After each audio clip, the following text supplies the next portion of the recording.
I did a loan for a guy that was the head of human resources for a company that had 1,200 employees, and now we're the preferred lender for that company.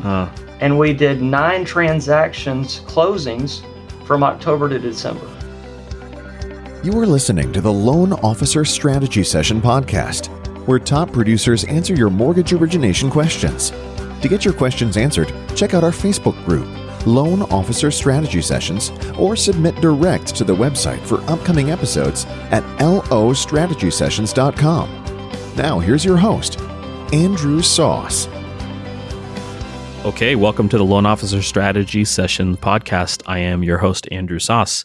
Today on the show, I had the opportunity to interview the legend, Marty Preston. Marty is out of Lexington, Kentucky. You've seen him on stage at Todd Duncan. He's given his full borrower presentation actually on stage at Todd Duncan.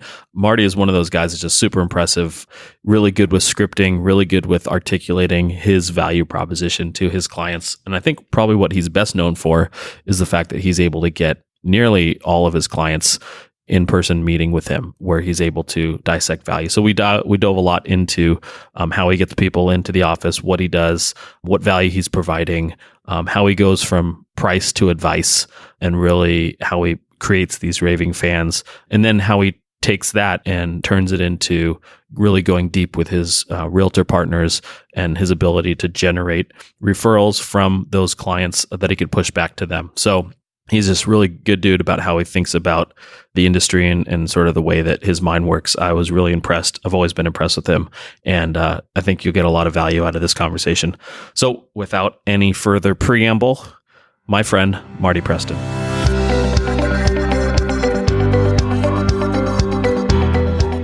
Okay, we are here with Marty Preston with Benchmark Mortgage in Lexington, Kentucky. Welcome to the Loan Officer Strategy Session podcast. Marty, thanks for joining us. Absolutely. Thanks for having me. Looking forward to it. You got it. So it's kind of a wintry time out there, so a little bit slower for you guys beginning of the year. You were saying before we started, not as much inventory on the market. Yeah, it's kind of funny. Everybody makes the joke that Lexington, Kentucky, the week forecast is 70 degrees, followed by 30 degrees, followed by 10 degrees, followed by 90 degrees. So it's kind of funny. But yeah, we have a lot of people that kind of wait till spring to put their homes on the market. Yeah. There's a lot of, I think it's called pent up demand right now that they're missing out on, but it's starting to really heat up around here. So we're getting busy. Yeah, so probably a lot of pre-approval activity, getting sort of ready for the spring buyer season. I think the more people I talk to, that's kind of where everybody's at right now. So, in California, we don't have much of a seasonality. There's a little bit in between Christmas and Thanksgiving, but for the most part, I'm looking out the window right now and it's 70 degrees and perfect. So not a whole lot of people waiting, although we still have no inventory as well. So that seems to be a common problem everywhere. I think that's because everybody wants to live where it's 70 degrees all year round. Probably. Yeah, nobody wants to move, right? Who's going to sell? Right. Great. Well, why don't you tell for the 0.02% of people in the industry who are listening who may not know you for some reason, why don't you tell a little bit about where you are, how you got into the business, and what sort of operation you're running right now? Yeah, well, all the way back to college, I got my degree in accounting because there was a girl that I knew that was a lot smarter than me, and I asked her one time what she was going to study, and she said accounting, and I said, why? And she said, because with an accounting degree, you can do anything, and I said, perfect, because I have no idea what I want to do. Oh, there you go. So I got my degree in accounting. I started working in accounting, and just got really lucky from the sense that I got put on a audit staff, but not a tax audit, a business audit staff, and we went and audited a bank. And the bank that we audited, we were auditing suitability for mortgages. We were actually trying to do a study to see if the mortgages that the bank was doing were suitable based on the financial profile of the client. And I was a very junior accountant, so I did not have to do much of the analysis, but I did get stuck making the phone calls. And since I was the one making the phone calls, once the study came out, the bank actually hired me and one of the other accountants to kind of help reshape their mortgage company. Interesting. And it did not work out very well. The senior accountant figured it out quicker than I did, and he went back to the accounting firm that we were with. I stayed on and took his position and tried to train a bunch of people how to do kind of a financial profile. And I realized I was dealing with salespeople, and in sales, you're taught once someone says yes to kind of shut up. So, yeah, right. So at 24 years old, I started my own mortgage brokerage. That would have been in 1999. And I always tell people now that I was just too young and naive to realize that I shouldn't have done that, but I did. And we kept that company for 10 years, and in 2009 there were quite a few challenges in the wholesale world getting customer service and loans done, and we joined Benchmark in 2009, and we've been here ever since. And I still say that I'm kind of doing the same thing, which is we truly do try to help our clients find the most suitable loan and save as much money as possible, all things considered. So that's great. And so how many people in your branch and on your team? So my personal production team, I always tell people when I do an organizational chart, my name shows up twice. I'm the branch manager, and then I'm also a loan officer. I don't like the term loan officer, so we use mortgage planner. So for most people, they're synonymous, but I feel like my job is to plan people's mortgages, so therefore I'm a mortgage planner. So on my team, which last year we did a little over 200 loans and right at 70 million in production for my team, it's myself, Melissa Ryan, who is my production partner, Sharon Floyd, who is my production partner, and Jared Reynolds, who is my production partner. Melissa's role is contact to contract. Sharon's role is contract to closing, what a lot of people would refer to as a loan officer. Or I'm sorry, a processor. And Jared came on a little over a year and a half ago, and the best way I define Jared is the mortgage planner when I'm not the mortgage planner. He does a lot of the follow-up calls. He does a lot of things like that, and he meets with clients when I don't. And because I'm the branch manager, he gets to do that quite often. So he's throughout the lifetime of a client, though, pre-contract, in the process, and post. He's kind of like Marty when Marty's not available. That's it. He's me when I'm not me. That's it. Got it. And then Tammy is my personal executive assistant. So she more works for Marty, the branch manager. Yeah. And then I have 6 other loan officers and then a team around those. And so total, we have about 20 total staff members on the entire office team, including 3 other processors and an accounting person and stuff like that. Well, that's great. It's a good size. It's a good amount of volume, especially for the area that you're in. It sounds like you got it going. I know that you have, I'd say, somewhat unique position on how you do your presentation with clients, and that you meet with, I would say, 95% of your clients in person. Is that still accurate? Yeah, that's very accurate. I guess I should throw in there that from a branch production standpoint, we'll do somewhere around 1,000 closings a year for 220 to 250, just depending. Our average loan size is right around 220,000. But yes, so my opinion is that for me to truly be valuable to my client, that my value is in my advice. And I feel like since we're talking about hundreds of thousands of dollars and oftentimes more over time, that I need to meet with them. I have a personal and professional responsibility to meet with those clients to make sure I can cross every T, dot every I, and save them as much money as possible. So I would say I meet with 95% of my clients face-to-face, and the only time I don't is if they're out of town or if it's a multiple repeat client or something like that, that we've already been through this before so many times that there's just no need to.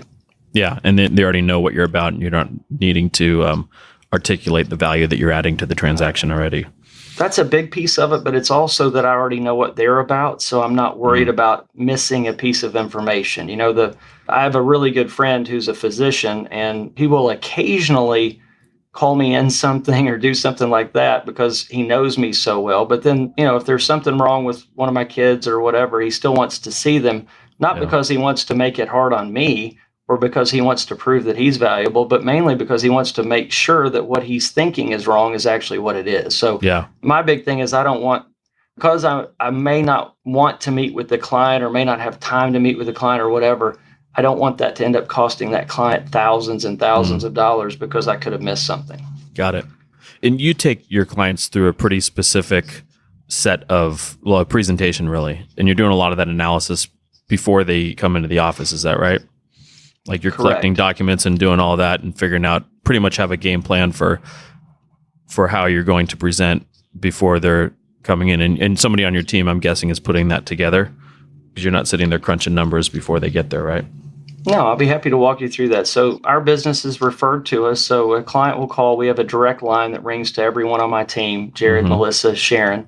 Melissa's primary role is to answer that call, and she will go through a 5 to 10 minute interview process with the client over the phone, where she's taking down the information. As she's getting off that call, she schedules for the client to come in and meet with me. She will then pull the credit report, any type of research, running automated underwriting, all of that, and she will complete a summary form that we have in our system. And then prior to the meeting, she will meet with me and we will go over that, and she'll have me prepared for the meeting. So when I walk into the meeting, I've spent time reviewing it. I know what their purchase price is, what their needs are, all that. So then when I walk into the meeting, I would say 80 to 90% of the time, I already know exactly what we're going to do. And then I would say 10 to 20% of the time, I find out something in that meeting that changes the course, somewhat subtly sometimes and somewhat dramatically others. Got it. And we call that a pre-purchase consultation, because about 85% of my closings last year were purchases. So obviously most of those would be that. And then the client will come in and meet with us. We'll send them a pre-approval letter after that. And then Jared and Melissa will follow up with the client until they are under contract. At that point, the client will generally come back into my office to do what we call a pre-closing review appointment. We actually have the client sign their documents electronically, but we just have them do it here. It allows us to build the file a little bit more consistently, we feel, and a little bit more proactively, a little bit earlier, and things like that. Plus, we explain to the client that the value of that meeting is that we call that a pre-closing review appointment. I refer to it as a dress rehearsal for closing. So I tell them it gives them an opportunity to see all of the documents that they're going to see at closing without any of the stress. So then Jared will do that meeting 90% of the time, or maybe 95%. And then we're very fortunate in the sense that about 80 to 90% of our closings also occur here at our office. So it provides a lot of familiarity. It also allows us to control the environment. We do, reserve parking signs. We do a lot of different customer service things because they come back here. So that's kind of the process. Got it. So the pre-purchase consultation, that would be what an initial conversation that most people are familiar with. The pre-closing review appointment. Yeah. So that's something that is interesting. I think that is unique, that not a lot of people are bringing them back into the office once they're under escrow. Obviously that's a critical time. If somebody, ideally you've done such a good job up front that they're not really looking to shop, but obviously that's the time where you're locking rate. That's the time when that rate conversation, if it's going to happen, will happen. So if you're having Jared on your team handle that, what does that look like when they come back and you get the, I went in to wire my earnest money deposit from my bank and they said XXX? So it's kind of funny. In Kentucky, we're a little bit slower. They write earnest money deposit checks and hand it to their real estate agent. Yeah, that would be ideal for us. Yeah, we don't do that.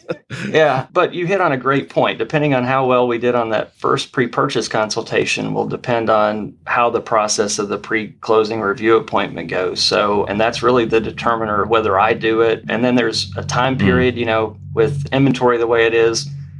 A lot of times we would do the pre-purchase consultation, and then a week later or 2 weeks later, the pre-closing review appointment, and then 2 or 3 weeks later, the closing. And now it's sometimes we do a pre-purchase consultation, and 4 months later, you do 9 months later, you get to, So in those cases, they've got 3 more kids, and yeah, exactly. So in those cases, that's when I'm redoing the pre-purchase consultation and doing the pre-closing review appointment kind of all together. So as long as it goes normal, which anything that I've learned in the mortgage business, anything that happens a certain way 80% of the time is normal. We always want to talk about the 20%. Yeah. I think we mess things up sometimes by doing that, but as long as it's normal, then we're fine, because I'll do the pre-purchase consultation. That meeting, which is what I've been asked to speak on the most often for sure, is that pre-purchase consultation meeting is, I would say, an average, I'm in there about an hour.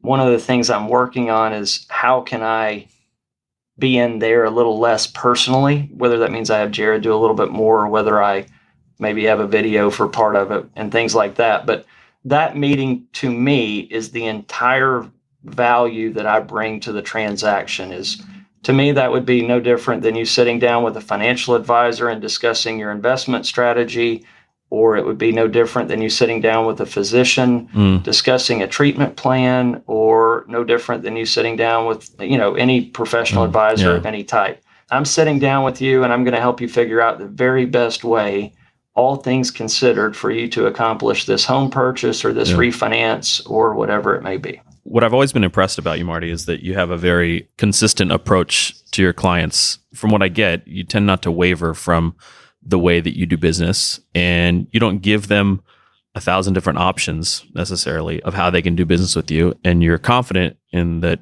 you're going to be able to help them the best if you can get them into your office. And I think that too many of us, myself included, acquiesce a little bit too much to our clients in terms of like how we are able to do business with them and how we like to transact. And that's something that I'm certainly wanting to work on more so moving forward, is being more confident in the way that I have my workflow set up, and trusting that there's going to be enough clients who appreciate that and will work with the way that I want to work. Yeah, I think that comes from, I'm not going to make any friends by saying this, but for the most part, loan officers, I think we have a little bit too high of opinion of the value that we provide. What I mean by that is when someone's buying a home, they want a home. They don't want a loan. Frankly, they would prefer to not deal with us ever. Well, for that reason, they're more than happy to, if there's an online lender that says, hey, you can click a few buttons, and they love that idea because they really don't want, I think a lot of people psychologically are scared that meeting with a lender would cause them to receive information that would talk them out of buying the house that they emotionally want to buy. And I think if you've talked to clients any at all, you would realize that, because they come in with a variety of anxiety levels and all of that. So sometimes they just really want to buy the house for an emotional reason, and they're scared you're going to tell them that they shouldn't or they couldn't or anything like that. So I don't really give a whole lot of value to telling somebody that says, I want to buy a house for $400,000. I have $100,000 to put down.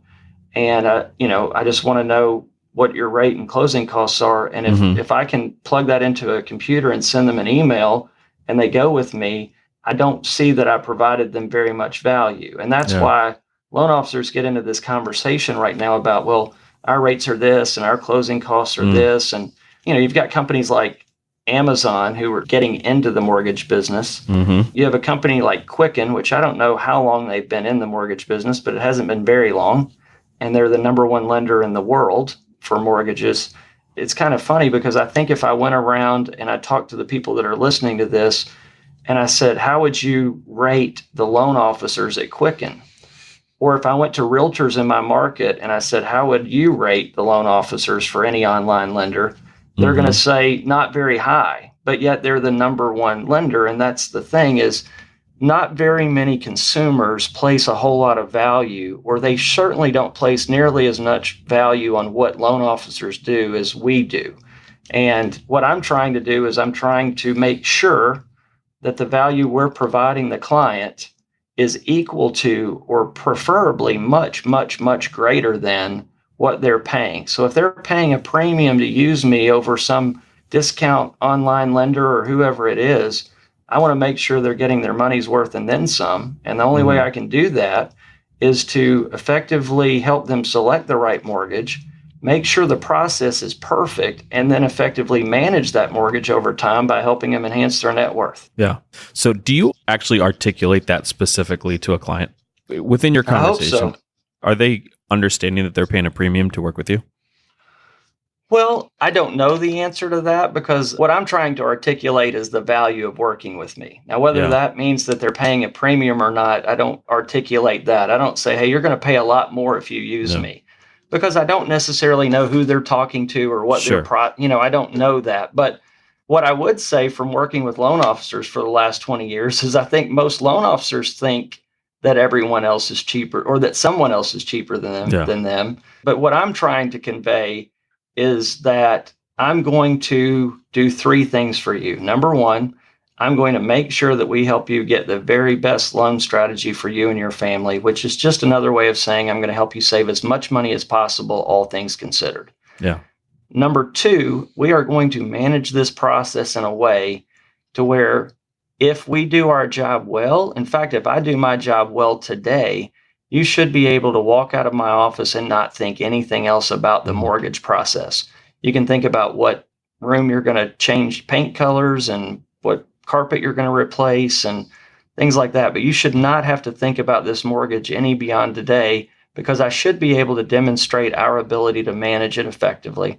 And then third, and in my opinion, most importantly, my primary role is going to be to help you increase your net worth, hopefully to reach financial independence through your purchase of real estate and our management of your liabilities over time, as well as some people that we can introduce you to that will help you with some other pieces.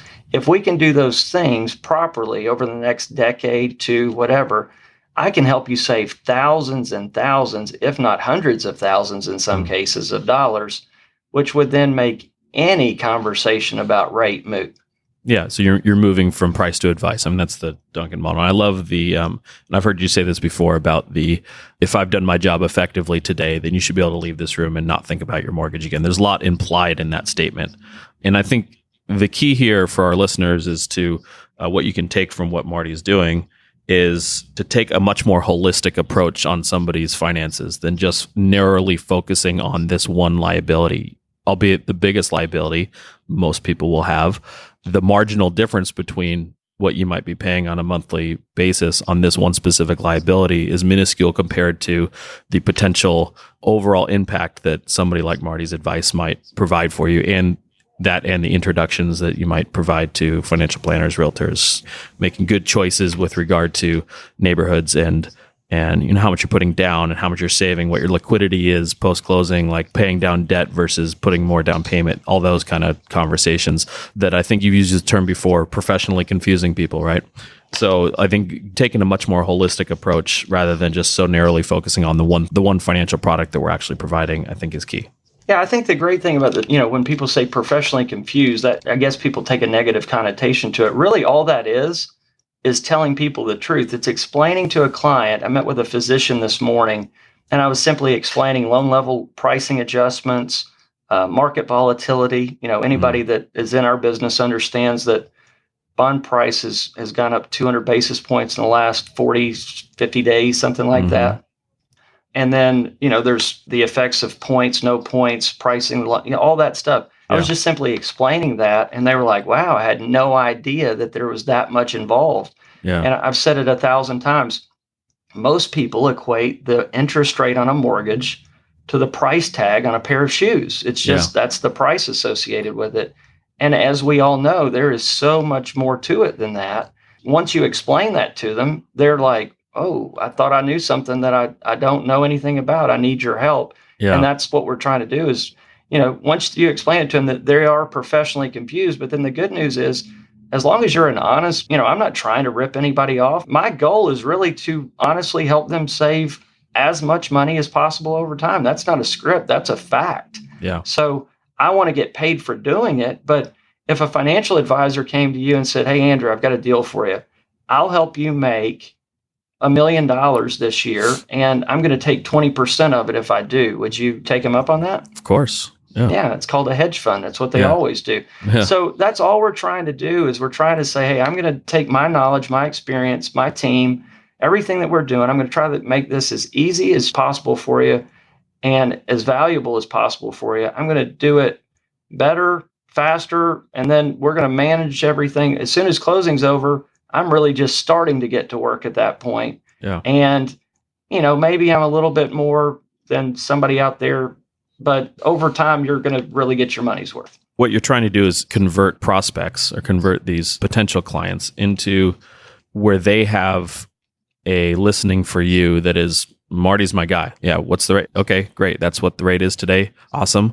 But I'm going with Marty because he's made me feel secure. He's made me understand. He's helped me understand the process a bit. He's handling all the complex transactions that have to happen behind the scene. He's got a full team that is supporting him. And you just you want them to exit that initial conversation being like, this is my guy and this is who I'm using and I'm not even worried about it. So, and we've all had clients like that and those are the perfect clients. So how do we cultivate that? I think that's the key, is to have a very specific process for cultivating that feeling within a client. Yeah. I think a lot of loan officers don't like to do the meeting part because they don't really, whether it's the time or whatever, I don't know, but they may not know the value that they have. And again, this won't make any friends either, but a person asked me this question the other day, and it was very profound for me. And that was, ask your loan officers what value they have or what service they provide that the number one processor in your office could not provide. And the reason for that question is that's what a lot of companies are starting to do, is they're starting to look, Jeff Bezos is a pretty smart guy. And they look at these spreadsheets and they look at loan officer comp and they look at processor comp and they go, wait a second, if I could cut that out, then I could really reduce our margins. And then there's a low cost delivery there. And then if rate's the deal and we've already got all these consumers, it's not very hard for him to connect the dots and go, hey, the mortgage business wouldn't be a bad deal. Yeah, it's interesting you say that, because I know of a couple of people who worked for a place called Cash Call Mortgage, which I'm not sure if it's national or not, but they are local here to Orange County, and they do just your typical refi shop, late night commercials, that type of transaction, not a lot of purchases. And I knew a guy who worked there, and their licensed loan officers were kind of the small salary, small basis points, and the superstars that were celebrated in that were the processors. So pretty much their salespeople were the processors, because they didn't have anybody. The loan officers weren't on the street getting business. They were just licensed folks quoting the initial rate. They got all their business through. They just poured money into advertising. So instead of paying loan officers huge commissions, they would hire the best processors, pay them really well. They'd have processors making $200,000-$300,000 a year because they could handle 40, 50, 60 files a month from an online client who is pretty fickle on a refi, which there's no urgency on. And they sort of flipped that whole model, that they realized that in their model anyway, because they already had the captive audience in the delivery system, they didn't need the salespeople. The processors were more important. I think in our bricks and mortar scenario, the loan officers are still the one bringing the deal in. I think the key for us as loan officers is that we need to bring the deal in and focus on that and not be getting in our processor's way. So, yeah, your value to your company is that you bring the deal in, but your value to the consumer is not there. So therefore, if there's a company out there that's not paying that premium, that's where the difference is. So that's why I tell my loan officers, you either need to get really, really good at explaining why you're worth more, or you might want to find something else to do, because these other companies that are getting into the business, they're not paying for the rainmakers like whoever else is. It's just not something that's that valuable to them. Yeah, I had an interesting conversation on another episode with a guy named Chad Geyer out of Northern California, Silicon Valley, and we had probably a 40-minute discussion about kind of the future of the loan officer and where it's going. And I think that's an interesting conversation to figure out when some company figures out how to make artificial intelligence that creates the loan officer out of a job, how that really works. In our current environment, I don't think the AI is there yet when you combine it with the compliance, but it's certainly moving in that direction. So what does that mean for us? There's a lot that goes into that to figure out how a company can do that. But I think that is something that is down the road at some point. Like there's certainly a convergence of technology and sales that is happening at this point. I don't think it's 2 years from now. I don't know that it's more than 10 years though.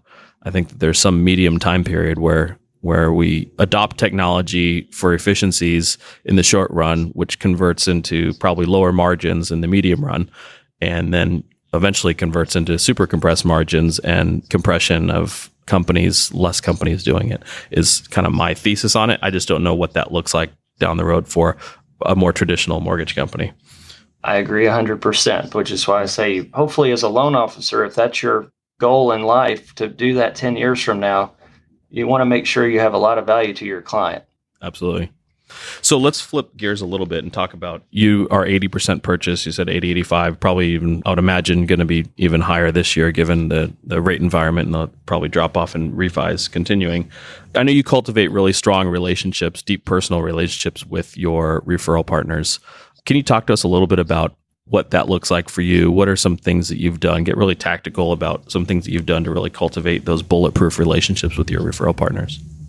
Yeah. So real quick on my business, it's about 65% of my business comes from past client referrals. And then I always seem to be around 15% refinance. It's been more, but there's just always somebody gets divorced, and we do a really good job of staying in touch with our clients, which is why we get the past client referrals, but that's also why we get some refinances. But to answer your question, the number one thing that I think that I've done to cultivate relationships with the business partners is I learned and believed early on in the idea of really becoming their business partner. So my number one referral partner the last few years, we met in, I guess it was 2011, and he was referred to me by a client that he had referred somewhere else.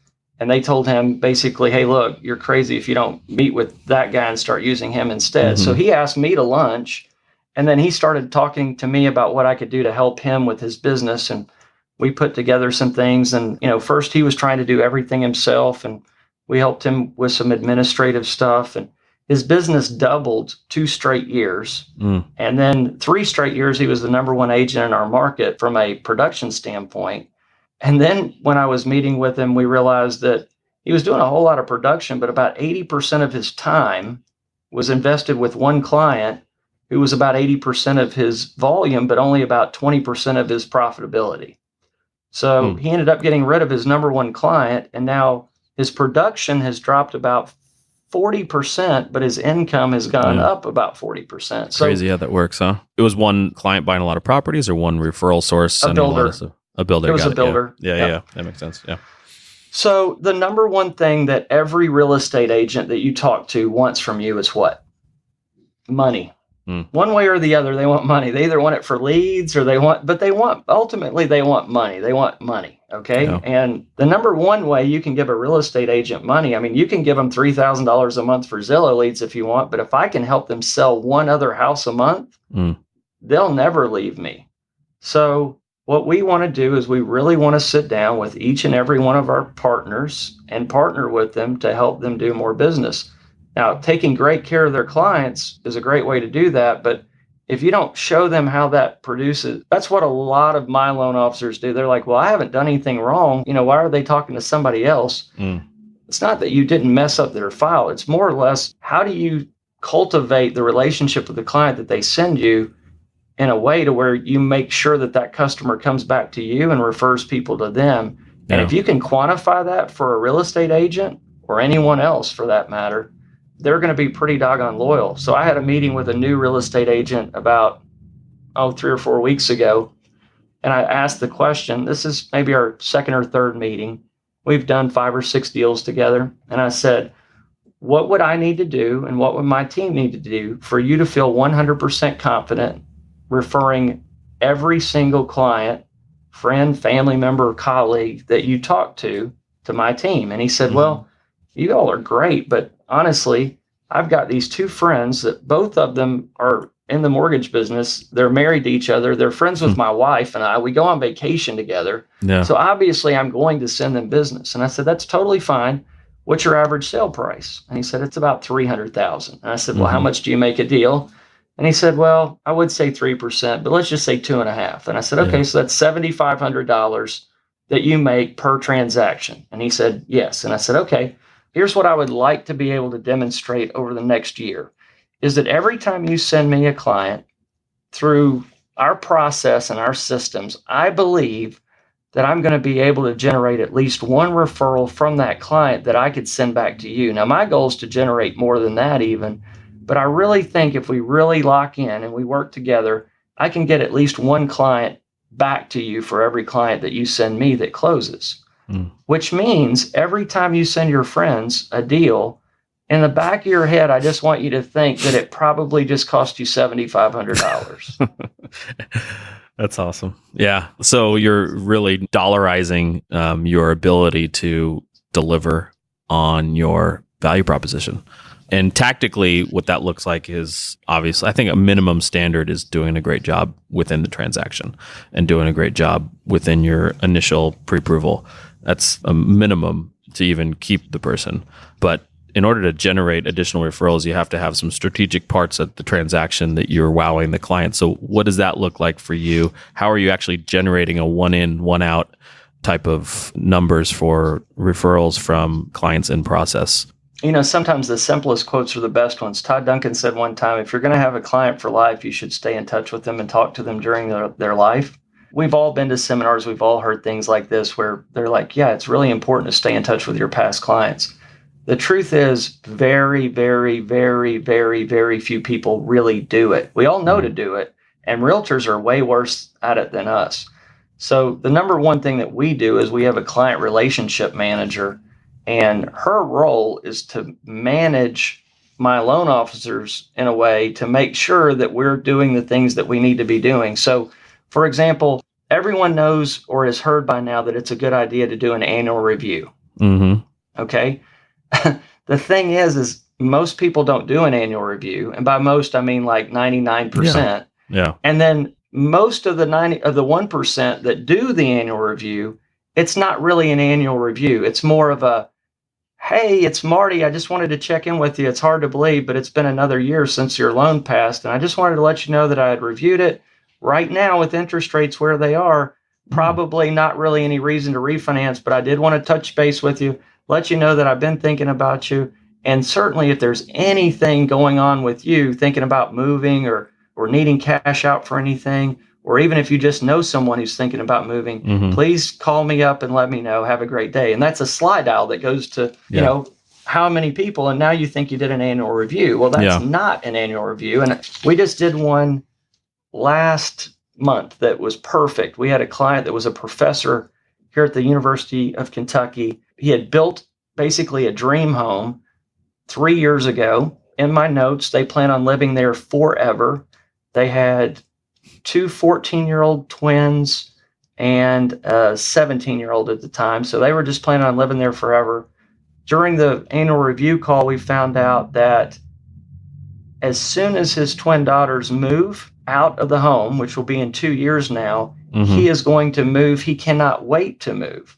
So that created a 5-1 ARM refinance. But if you looked at where his current 30-year fixed rate on paper, you never would have done that, right? Yeah. Never would have done it. So not to mention all the other things that come from the relationship and all that. So just staying in touch with people is the way you can generate that one-to-one relationship. Yeah. And then the bigger piece to that is taking advantages of the advantages. So a lot of times we'll call a client, we forget to pay attention to the fact that they work at a company in management that has 2,000 employees at that location. They're a raving fan client. They would love to help us anyway.